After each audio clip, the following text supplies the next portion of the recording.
Bangladesh llegó a la agenda mediática internacional cuando el 24 de abril del 2013 se hundió el Rana Plaza, un edificio de 8 plantas que albergaba varias fábricas de ropa y que dejó sepultadas a miles de personas.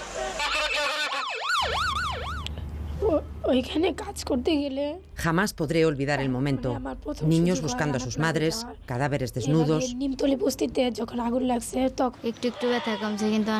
Estaba en la 6ª planta cuando el edificio se derrumbó.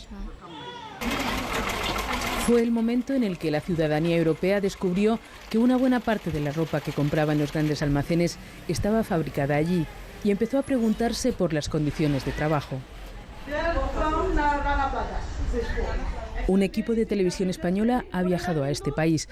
Hemos hablado con las supervivientes del accidente, el más grave del sector textil en el mundo, que ha dejado en evidencia a este paraíso de producción internacional de confección por los bajos salarios logrados a costa de la mano de obra barata de mujeres y la explotación de millones de niños y niñas. Además de trabajar, algunos tienen la suerte de poder estudiar.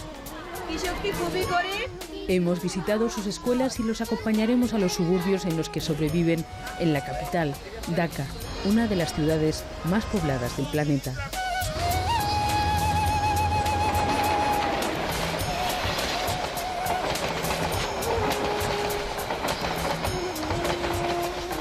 Estamos en el corazón de la gran área metropolitana, con más de 15 millones de personas.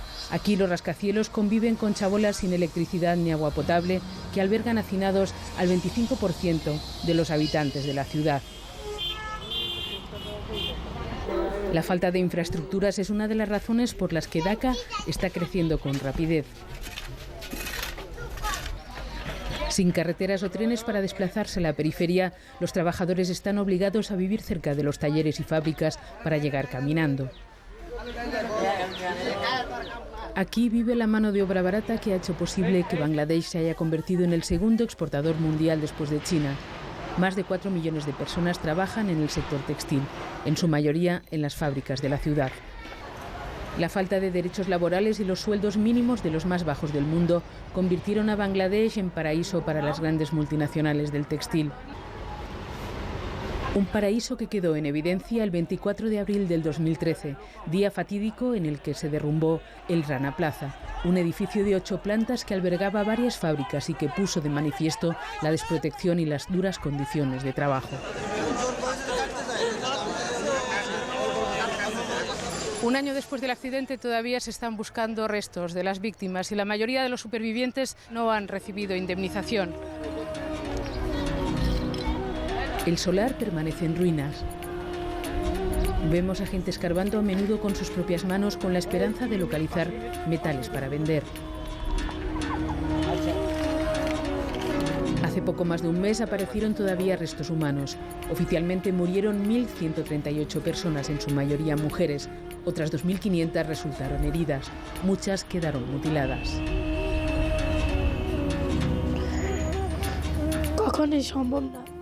Shafti Aker fue una de las voluntarias que acudió a ayudar a las víctimas a pocas horas del accidente. Faltan instrumentos para saber cómo reaccionar en este tipo de accidentes. La mayoría de los edificios de la zona se mueven y amenazan ruina.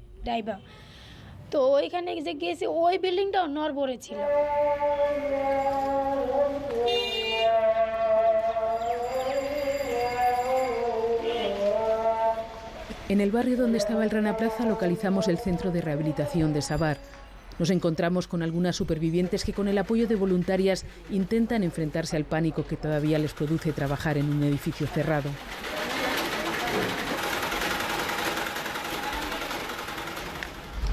En el jardín, Yanur, de 14 años, la superviviente más joven del accidente, se acerca hasta nosotros. Aquí en el centro reconstruye su vida. Estudia y recibe tratamiento, pero es consciente de que será difícil que pueda volver a caminar.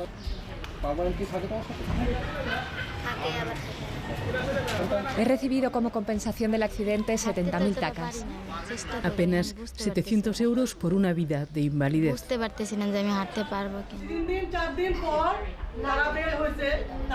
Morsina, Firoja, Momota y Rima son también supervivientes de Rana Plaza y reciben el aplauso de sus compañeras por su valentía. Están en Tarango, una ONG que ayuda a mujeres en situación de exclusión, viudas, divorciadas, víctimas de violencia de género. Están muy traumatizadas, tienen miedo. Cuando estábamos en la reunión le he dicho, mira, este es el baño. Y la mujer me pregunta, ¿puedo dejar la puerta abierta? Porque tengo mucho miedo, siento que el edificio va a hundirse. Hoy celebran una sesión de formación en la que participan varios especialistas. Este sindicalista no solo les explica los derechos laborales, sino también los derechos de las mujeres que deben hacer valer en sus casas. Derechos a ser respetadas, a una vida sin violencia. Hablan de las ventajas de trabajar juntas y reciben apoyo psicológico para el control de estrés y del miedo. Después de la sesión hablamos con ellas. Es frecuente la falta de seguridad en los edificios donde están las fábricas. Rima nos explica que días antes del accidente ya se había visto que el edificio estaba agrietado. Afectada todavía al recordar lo que ocurrió el día del accidente, asegura que se obligó a la gente a entrar para seguir trabajando. De pronto se fue la luz y el edificio se derrumbó. Un año después todavía tiene problemas de espalda y no puede oír bien. Firoja sufrió heridas en los brazos y las piernas. Le cuesta moverse y apenas puede dormir.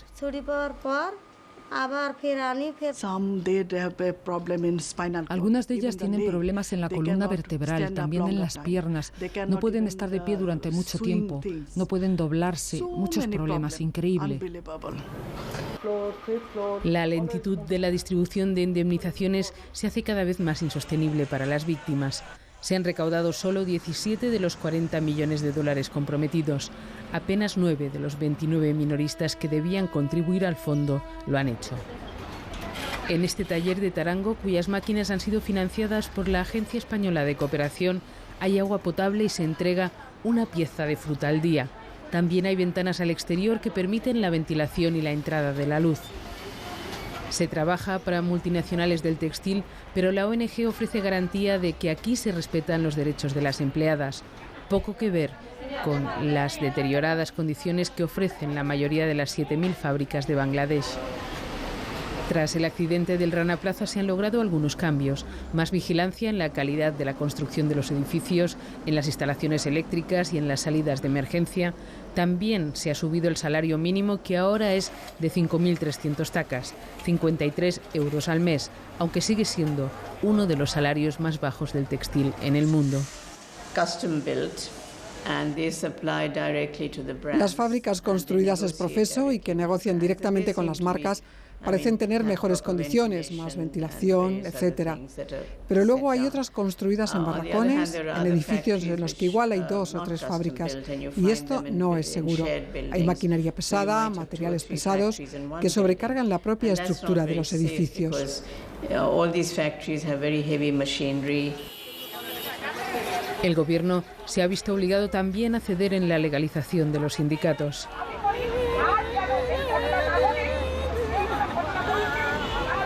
En este país es frecuente la represión de activistas políticos y sindicales. Esta manifestación reclama al gobierno información sobre decenas de desaparecidos. Cualquier funcionario puede arrestar a la persona que considere sospechosa, acusándola de extorsión y de alterar la armonía de la comunidad. Amnistía Internacional ha denunciado que la tortura a manos de la policía y las muertes bajo custodia son práctica generalizada. Independizada de Pakistán en 1971, desde hace más de 20 años en Bangladesh hay democracia parlamentaria y 2 grandes partidos se alternan en el gobierno. Según el Banco Mundial, en los últimos años se ha progresado significativamente en alfabetización y equidad de género en la educación, también en el descenso de la tasa de natalidad, pero la corrupción es generalizada en la política y en la burocracia. La tasa de crecimiento económico está por encima de la media, pero más de 100 millones de personas viven en situación de pobreza. La mitad de la población no tiene acceso a la electricidad, las infraestructuras son precarias y la producción se basa en la explotación laboral, especialmente de mujeres y niños, cuyos salarios son más bajos que los de los hombres. Medio millón de niñas y niños están solos y en la calle. Para sobrevivir, es frecuente ver a los menores en los vertederos entre montañas de basura buscando algo que poder vender. Los más afortunados logran encontrar trabajo. En este país, 6 millones de menores de 14 años trabajan en condiciones extremas. A menudo tienen horarios superiores a las 8 horas diarias. Muchos de los productos que compramos en almacenes europeos llegan del continente asiático y han sido fabricados por ellos. Con la ayuda de Duco, nos permiten visitar esta fábrica de zapatillas donde trabajan más de una decena de menores. Algunos de estos niños y niñas tienen el privilegio de compaginar el trabajo con los estudios. Esta ONG ha llegado a un pacto con el dueño de la fábrica para que les facilite horarios que puedan compaginar con la escuela. No podemos luchar contra ello, por lo menos a corto plazo. Lo que estamos haciendo es intentar compaginar para los niños que tienen que trabajar su trabajo con lo de poder ir a la escuela y llegar por lo menos a ser primaria y a poder leer, escribir y contar. En estos barrios no hay enseñanza pública, así que la única opción es la de estas escuelas construidas en el mismo suburbio en el que viven y trabajan. Tampoco hay suficientes plazas para todos. Para conseguir estudiar aquí, no basta con que la familia del menor no tenga recursos. Además, debe comprometerse a realizar una labor de acompañamiento. Otro de los aspectos que también se tiene en cuenta es que la mitad de las plazas sean para las niñas. Acompañamos a Silfi hasta la chabola donde vive. Aquí, en esta pequeña habitación, pasa su tiempo casi siempre trabajando, pegando cristales en telas que servirán para confeccionar los vestidos que encontramos en nuestros grandes almacenes.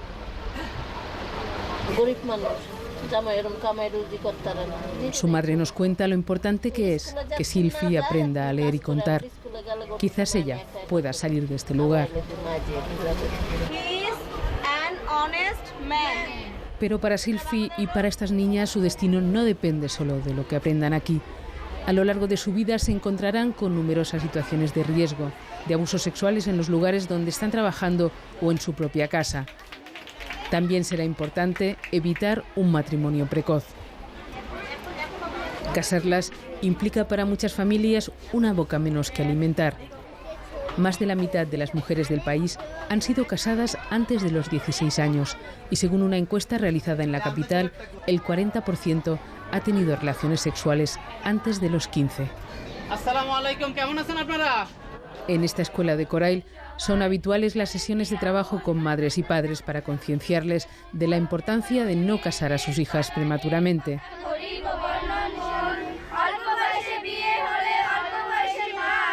En esta canción, las niñas piden ser escuchadas y que se respeten sus derechos. A menudo el maltrato se produce dentro del matrimonio. En las escuelas se habla de ello y se capacita a las niñas para defenderse.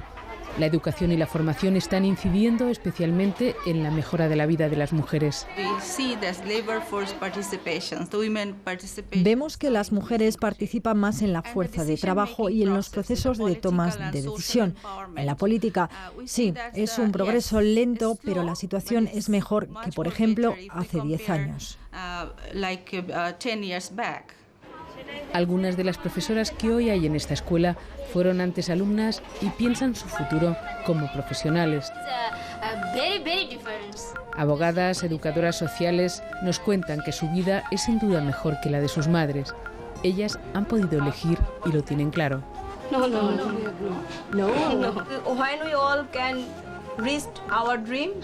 No están dispuestas a casarse antes de cumplir sus sueños.